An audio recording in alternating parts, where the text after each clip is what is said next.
காஞ்சிபுரம் வரதராஜ பெருமாள் கோவில் வைகாசி மாத பிரம்மோற்சவத்தின் முக்கிய நிகழ்வான தேரோட்டம் தொடங்கி நடைபெற்று வருகிறது. இதுபற்றி விவரங்களை தருவதற்காக செய்தியாளர் மணிகண்டன் இணைகிறார். மணிகண்டன், விவரங்கள்.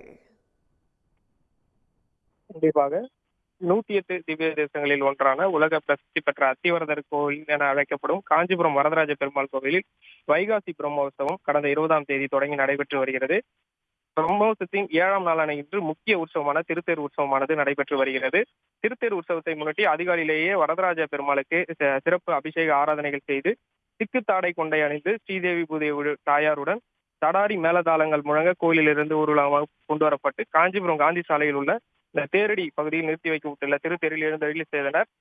5 நிலைகள் கொண்ட 76 அடி உயரம் உள்ள திருத்தேரில் ஸ்ரீதேவி பூதேவியுடன் எழுந்தருளி வரதராஜ பெருமாள் பல்லாயிரக்கணக்கான பக்தர்கள் திறன் வந்து கோவிந்தா கோவிந்தா என கோஷமிட்டு வணங்கி வழிபட்டு வருகின்றனர். பின்னர் மேலதாளங்கள் முழங்க தாழத்தப்பட்டைகள் முழங்க திருத்தேரினை அமைச்சர் செஞ்சி மஸ்தான் தாமு அன்பரசன் ஆகியோர் தேரை வடம் பிடித்து இழுத்து துவக்கி வைத்தனர்.